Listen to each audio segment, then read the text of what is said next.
el tema que hoy me corresponde se llama Camino a Emaús. Diga usted, Camino a Emaús.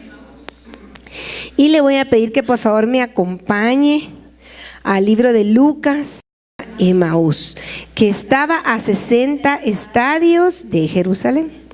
E iban hablando entre sí de todas aquellas cosas que habían acontecido. Sucedió que mientras hablaban y discutían entre sí, Jesús mismo se acercó y caminaba con ellos. Mas los ojos de ellos estaban velados para que no le conociesen. Y les dijo: ¿qué pláticas son estas que tenéis entre vosotros mientras camináis? ¿Y por qué estáis tristes? Respondió uno de ellos, que se llamaba Cleofas, le dijo: ¿eres tú el único forastero en Jerusalén que no ha sabido las cosas que en ella han acontecido en estos días? Entonces él le dijo: ¿qué cosas?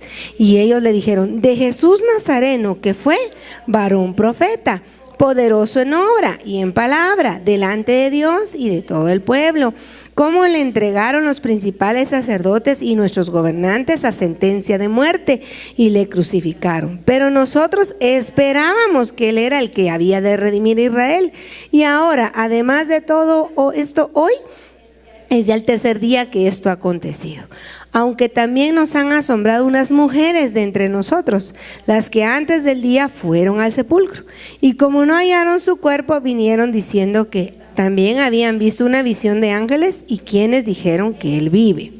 Y fueron algunos de los nuestros al sepulcro y hallaron así como las mujeres habían dicho, pero a él no le vieron. Entonces él les dijo: oh insensatos y tardos de corazón, para creer todo lo que los profetas han dicho.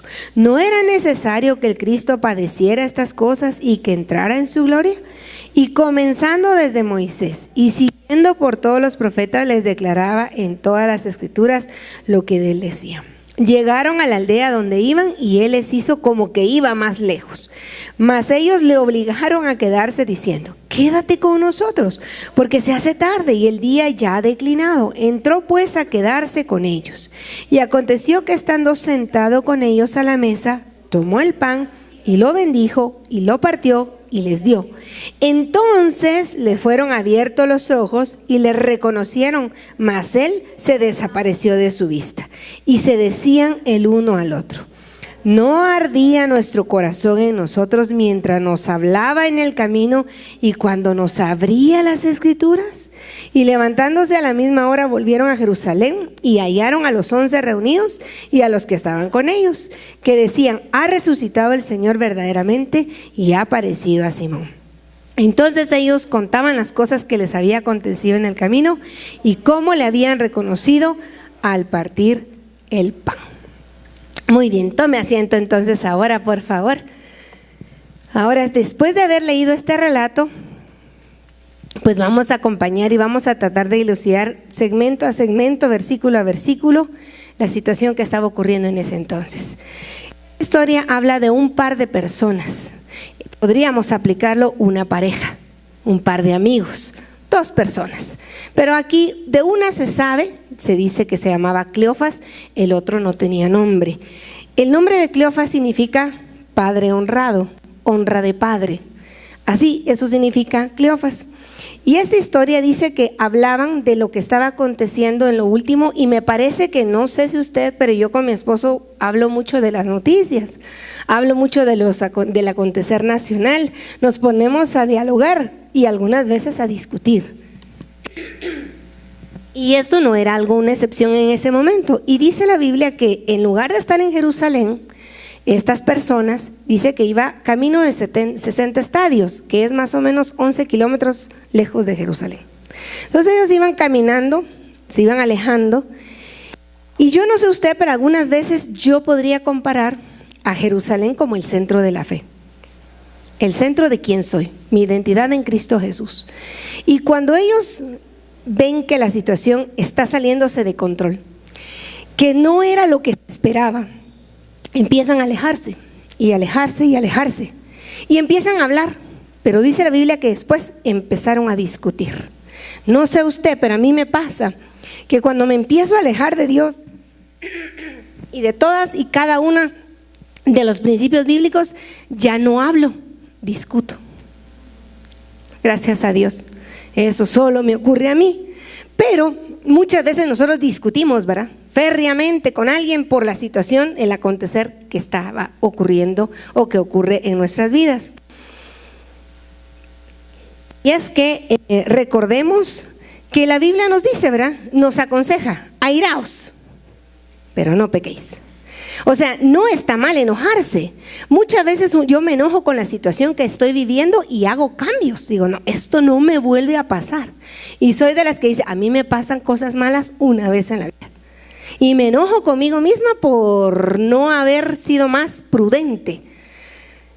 Y es bueno, pero ya cuando uno pasa del enojo a la ira y la ira ya viene y ofende, ahí es donde el enemigo ocupa un lugar de preeminencia en nuestra vida y nos hace que nos alejemos de Jerusalén.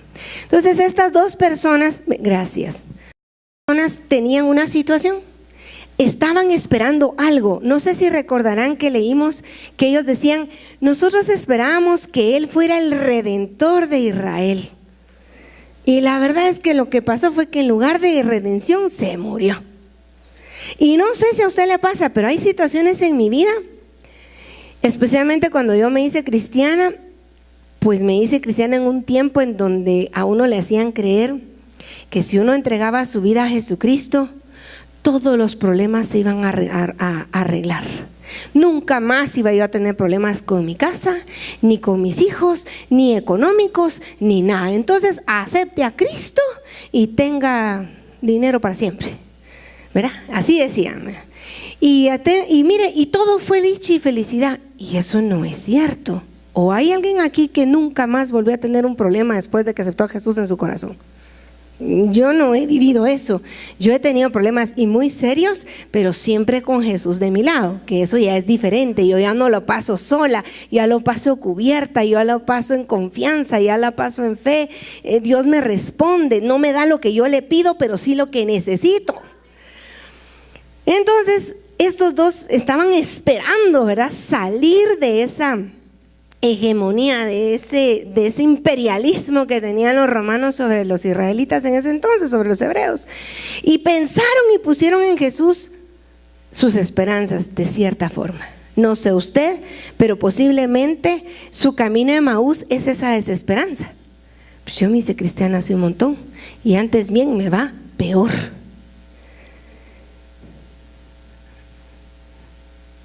Yo esperaba que Dios redimiera mi situación económica y antes bien me va peor. Yo esperaba que mis hijos estuvieran en cierta o tal situación o mi matrimonio y antes bien estoy a punto de perderlo. Y algo así se encontraban estas dos personas. Cuando de repente en ese camino, sin que ellos se dieran cuenta, se acerca Jesús. Quiero decirle que su Emaús puede ser precisamente esa decepción, un exilio, un abandono de sus convicciones. Acababa de decir el Señor: cuando me pase esto, no se vayan de Jerusalén, se quedan ahí esperando a que venga el Espíritu Santo. ¿Se recuerdan ustedes? Pero resulta ser que estos dijeron: se supone que iba a resucitar, que nos iba a redimir. Ya estamos en el tercer día y no pasa nada. Mejor nosotros nos alejamos de nuestra fe y de nuestra confianza. Y empezaron a caminar lejos de Jerusalén. ¿Cuántas veces en nuestro caminar cristiano no es exactamente lo mismo? Vamos a una iglesia, esperamos que en esa iglesia las cosas sean diferentes y antes bien vienen a ser iguales o peores. No hay un cambio, el cambio que esperábamos, y entonces nos levantamos y nos vamos a otra iglesia, o nos vamos a Emaús, o simplemente quitamos el afecto de casa y dejamos de servir y dejamos atrás nuestras convicciones, porque esperábamos algo más de Jesús, algo más de la vida cristiana, como Cleofas y como su amigo. Y resulta ser que en ese caminar, en ese alejarnos de Jerusalén, donde se hacen exclusiones, donde se hacen alusiones. Cuando usted empieza a caminar lejos de Jerusalén, los que eran sus amigos ya no son sus amigos. Los que eran dignos de su confianza ya no son de confianza. El que era su círculo deja de ser su círculo. Y no es que lo busquemos a propósito, pero es que ya nos pesa que gente que tenga fe. Y me cae mal que le vaya bien al uno y al otro no. Entonces empezamos a caminar lejos. Pero esto nos tiene que obligar a ciertas reflexiones. Y tristemente la experiencia de Emaús es la que estamos viviendo muchos de nosotros en estos tiempos. Fíjense que estaba leyendo que en Alemania, cuna de la Reforma, que acabamos de celebrar ahorita la Reforma, el 31 de octubre no es Halloween, el 31 de octubre nosotros los cristianos deberíamos de celebrar la Reforma, las 5 solas, ¿se recuerda usted? Hace un año hablamos de eso fuertemente. Pero en Alemania, cuna de la Reforma, se ha aparecido en medios cifras que realmente nos tienen que obligar a hacer un silencio y un tiempo de reflexión. De entre 120,000 y 150,000 personas abandonan las iglesias protestantes históricas cada año.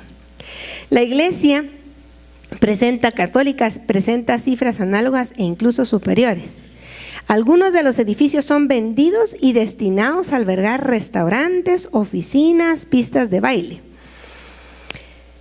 Y esto no es un reflejo únicamente en Alemania, sino que en otros lados. Y si por si fuera poco, no es que la gente esté dejando de creer en Jesucristo, está dejando a Cristo para creer en Alá.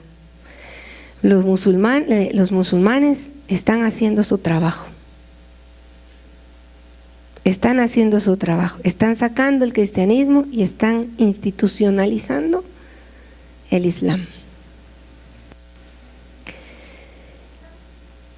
Estadísticas señalan que 3 de cada 5 jóvenes abandonan las iglesias.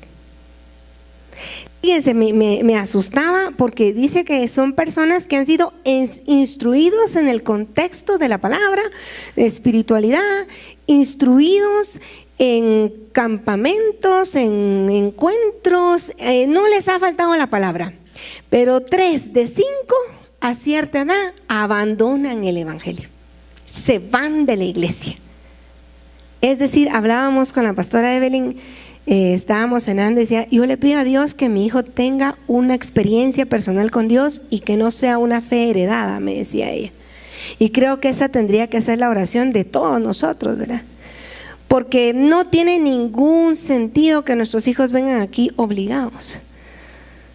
Tiene que haber una relación personal con Dios, fruto de un corazón agradecido, que reconozca que todo lo que tiene, aún lo que no le gusta, ese par de tenis ya viejitos que no le gustan, se los dio el Señor a través de sus padres.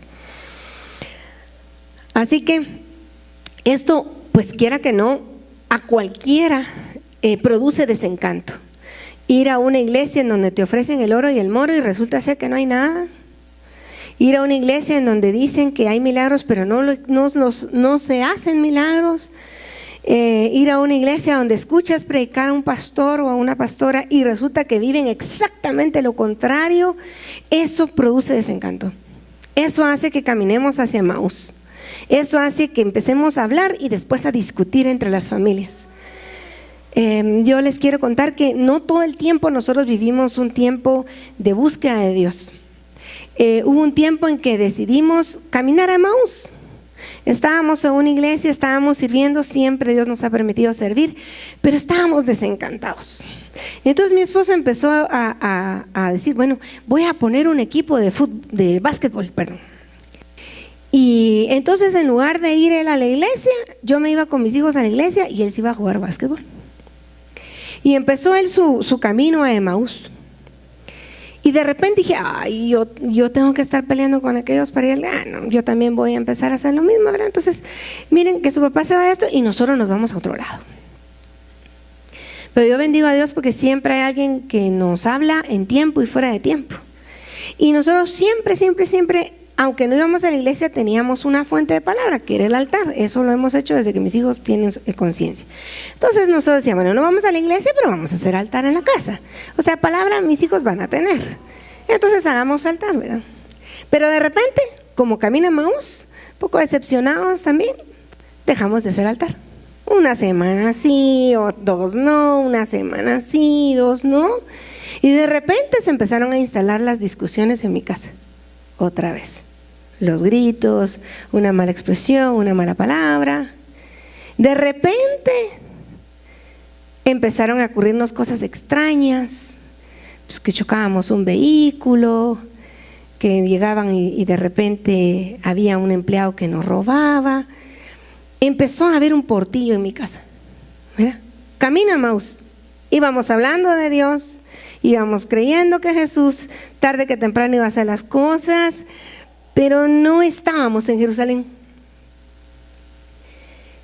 Y de repente uno de mis hijos nos siente y dice: esto no está bueno, esta casa no me gusta, así no era mi casa, ¿qué estará pasando?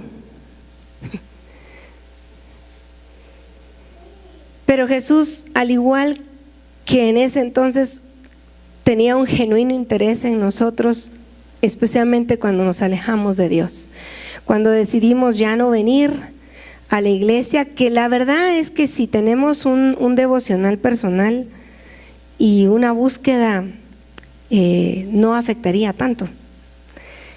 Pero muchos de nosotros, no nos dejarán mentir ustedes, que no tenemos esa costumbre de buscar en familia al Señor. A veces es raro que venga papá y diga: a ver, vente para acá muñeca, vente para acá muñeco, nos sentamos y vamos a hablar hoy de la palabra. Y vamos a meditar. ¿Tú qué piensas del camino de Emaús? ¿Cuál es ese, papi? Pues leámoslo, a ver, vamos a ver qué. Es muy difícil, pero yo sí veo cuando dilucidan entre quién es mejor, si el Real Madrid o el Barcelona. Si que se fue el fulano o que se quedó el tutano. De eso sí yo miro que dilucidan. Y mis hijos sabían muchísimo más de fútbol que la palabra en ese entonces.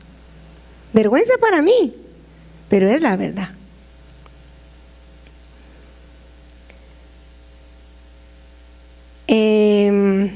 Hoy quiero que se queden los niños aquí, porque para mí es importante que los niños sepan, y bien que me está poniendo atención Génesis, que hay 2 caminos.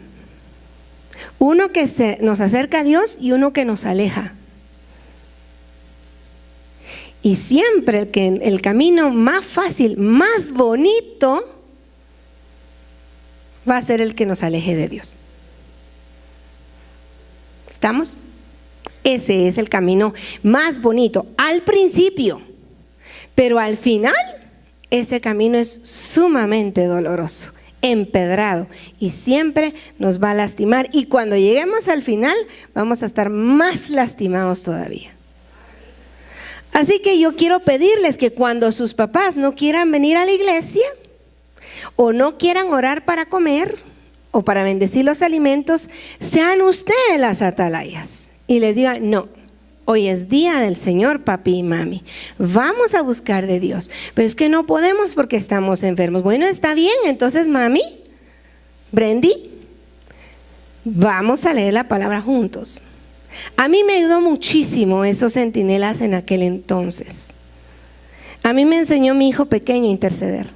Yo oraba por mi familia, pero teníamos que esperar a que mi hijo pequeño terminara de orar hasta por el chucho que pasaba por la casa para que pudiéramos después continuar con el altar. Y yo decía: pero ¿de dónde sale este niño tanto? Y esperábamos a que Juan se terminara de orar por todo el mundo y ya empezábamos el altar.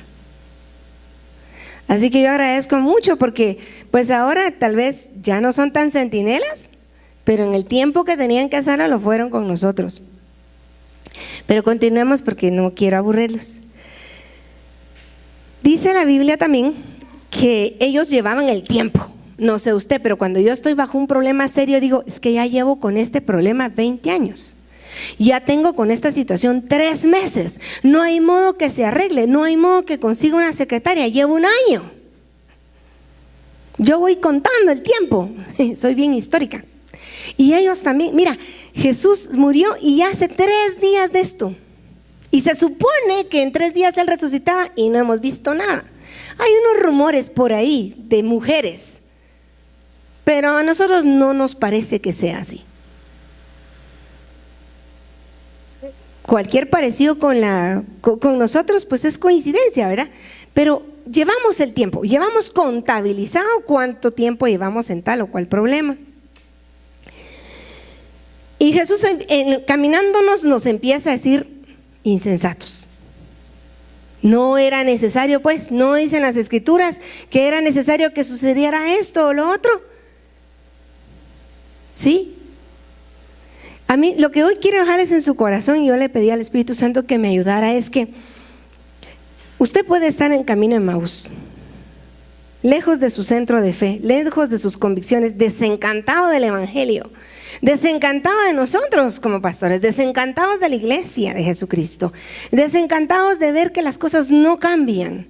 Pero Jesús está genuinamente interesado en caminar con usted, aún camino de Emaús, aún lejos de Él, aún lejos de sus convicciones. Él está interesado y tal vez le va a decir: mira, insensato, no te era necesario, pues, que si sembras peras no puedes cosechar manzanas. Es que tenés que pagar, es que tenés que tratar bien a tu esposa, es que no puedes orar y maltratar a tu esposa y después pedir que la bendición venga. Eso, insensato, no se puede. Es que tenés que enseñar la palabra a tus hijos. Es que no me respetan, es que no les he enseñado primero respeto por el que tiene que tener ese respeto en la casa. Primero es Dios. Y uno así como que, ay. Pero dice que cuando llegaron a Emaús, porque finalmente llegaron, al final usted y yo nos alejamos del Señor y estamos ahí, y el Señor hace como que se va.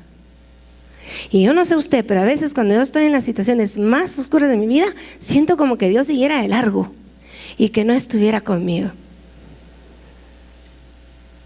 Y entonces ellos le dicen, le ruegan: quédate con nosotros. ¿Y usted cree que Jesús iba a seguir de largo? No.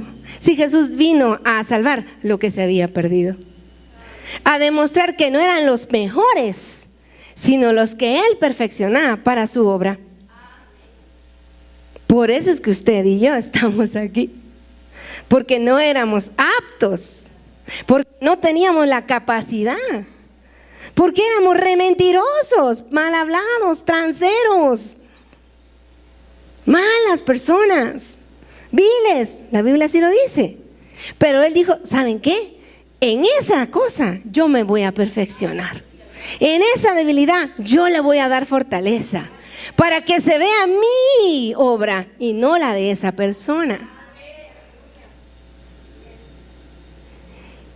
Y entonces dice la Biblia, me encanta esa parte, dice la Biblia que después de que le hace un relato de todo lo que tiene que ocurrir, le dice: cuando ya se queda, aconteció que sentado con ellos tomó el pan y los bendijo. Esa parte creo que le corresponde a mi esposo el día de hoy, cabalmente coincidimos con Santa Cena. Pero dice que entonces les fueron abiertos y Él ya no estaba. Y se decía el uno al otro: ¿no ardía nuestro corazón cuando nos hablaba en el camino y nos hablaba de las Escrituras? Puede ser que usted sienta que Dios se fue de su vida, pero ¿sabe qué queda, hermano? Sus Escrituras. Y a través de las Escrituras Dios nos puede hablar. Yo le quiero confesar y le quiero contar un testimonio personal. No hay momentos más negros en donde yo no haya ido a buscar la palabra escrita.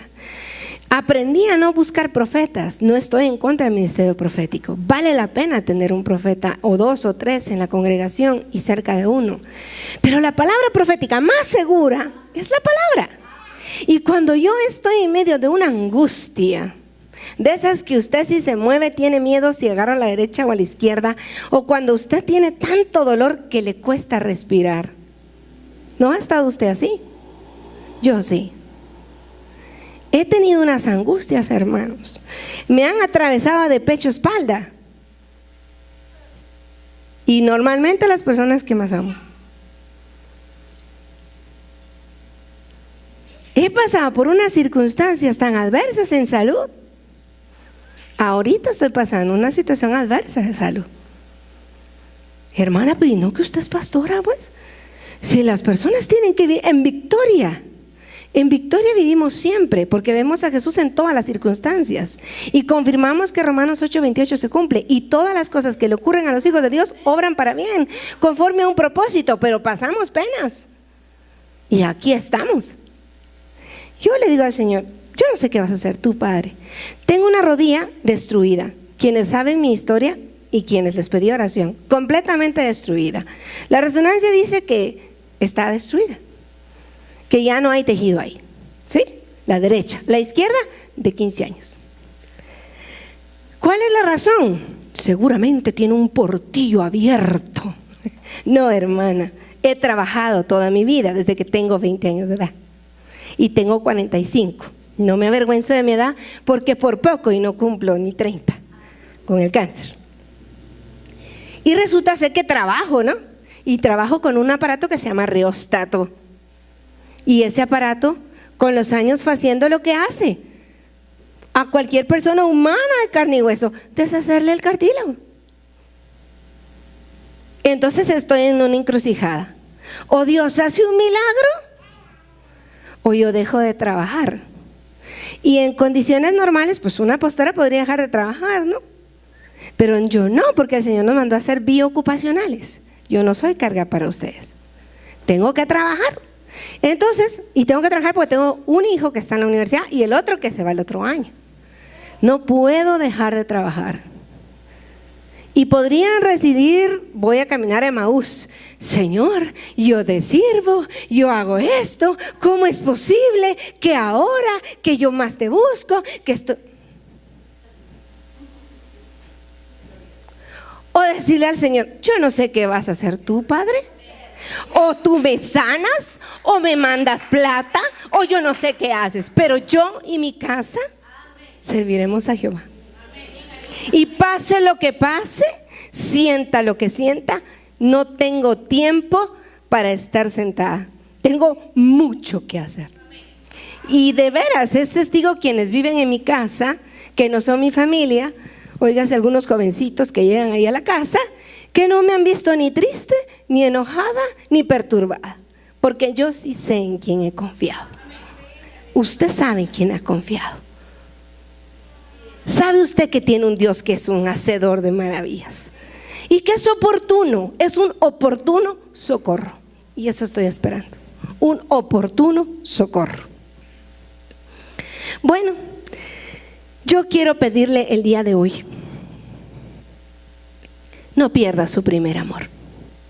Estas dos personas, este hombre de honra, que no le iba mal a Cleofas, y el otro, como las cosas no salieron como ellos esperaban, decidieron caminar en contra de sus convicciones, en contra del servicio en la iglesia, en contra de la asociación con los hermanos, y se alejaron completamente. Pero después de que tuvieron precisamente en Emaús un encuentro con Jesús y su corazón ardía, decidieron regresar a Jerusalén. Quizá ahora mismo usted se encuentre con su compañero de vida, discutiendo por el acontecer de su vida, y tiene desagrado de Dios. Porque después de que uno le echa la culpa al pastor, al líder, a todos, realmente uno está molesto con Dios, porque las cosas no han cambiado. Porque me ofrecieron una cosa y sigo teniendo la otra. Pero es que su semilla no ha cambiado, hermano. Cambia su semilla y va a cosechar diferente. Así de sencillo. Y si no, siga camino a Emaús y Jesús va a estar ahí con usted. Y las escrituras ahí. Si usted quiere puede verlo y le va a saltar el Jesús de la Biblia y lo va a confortar.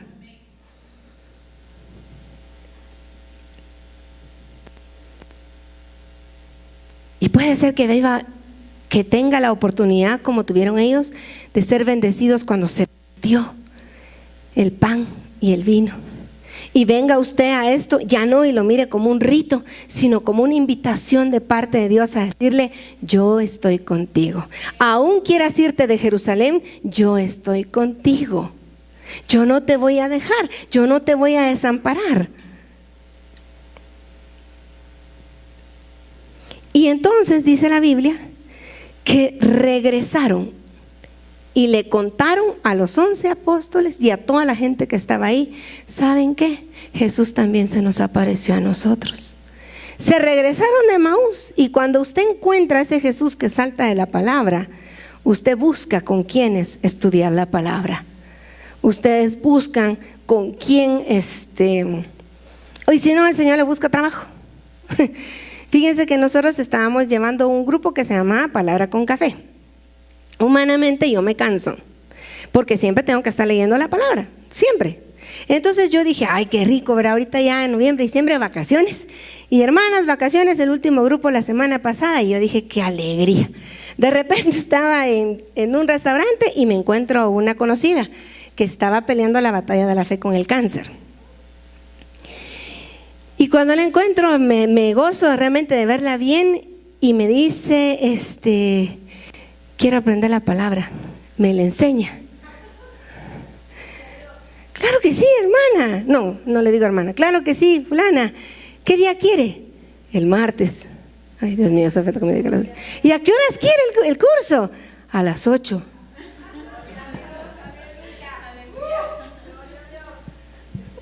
¿En dónde anda? En Emaús, ¿verdad? Sí, no tenga pena. Yo le enseño a Jesús de las Escrituras.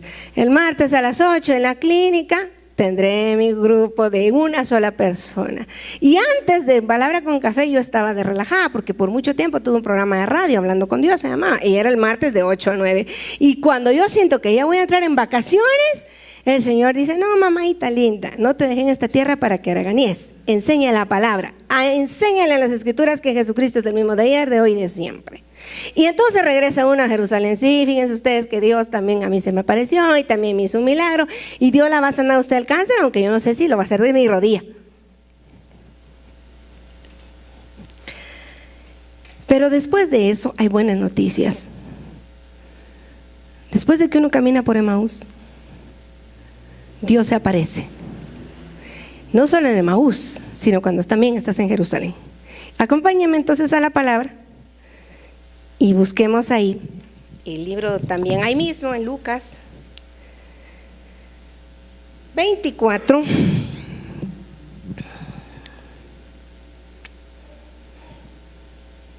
Y usted puede hacerlo dos: camino a Emaús, quedarse ahí, o esperar a que Jesús regrese. Y mire lo que dice la palabra en el 24, 52, 53. Lucas 50, dice, ellos, después de haberle adorado, volvieron a Jerusalén con gran gozo, y estaban siempre, diga, siempre, en el templo, alabando y bendiciendo a Dios. ¿Qué había pasado en ese tiempo?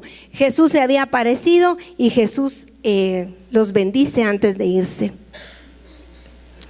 Y puede ser que usted sea como esta iglesia de Filadelfia, que estaba esperando que su Señor viniera, y que un día Jesucristo venga y nos encuentre aquí en el remanente haciendo su obra. Mientras Jesús viene, nosotros podemos estar aquí en este templo o donde Dios nos lleve, alabando y bendiciendo al Señor. Y ¿saben qué? Regresar a Jerusalén con gran gozo. Sí se puede. Yo tengo gozo. Les voy a contar qué pasará con mi rodilla, pero yo tengo gozo. Y les quiero contar algo. Se supone que el dolor que yo debería tener es un dolor muy fuerte, y no les voy a mentir, sí tuve mucho dolor, por eso es que fui y busqué un médico.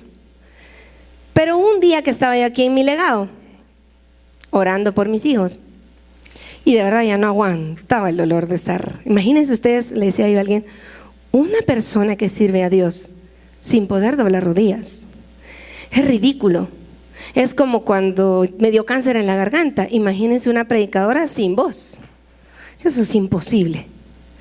Pero ahí me atacó el diablo. Y como ahora estoy doblando rodillas, pues entonces a él le gusta atacarme donde posiblemente sea mi fortaleza, las rodillas. Imagínense ustedes, para mantener una congregación y sobre todo un esposo en el Señor, se necesitan rodillas ustedes. Es lo que necesita usted en su casa, rodillas. ¿Usted quiere tener éxito? Rodillas, jovencito. ¿Quiere tener una buena novia? Una bonita novia, una mujer de Dios. Rodillas, no solo físico, rodillas.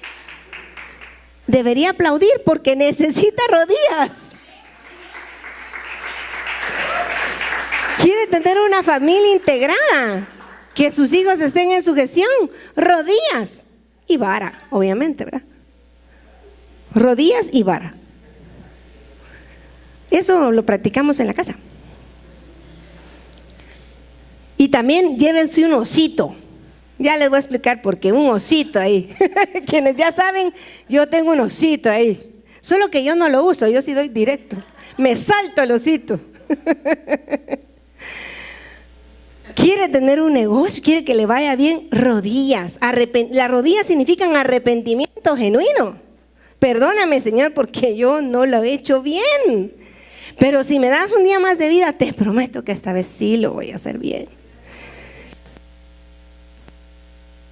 Días. Así que, amados hermanos, yo quiero que usted sea una congregación que diga: ven, Señor Jesús.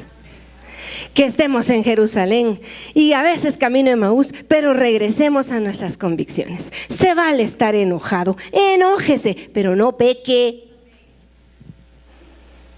Sí, Señor, en 3 días se supone que me ibas a arreglar esto, ya llevo 3 años con esto.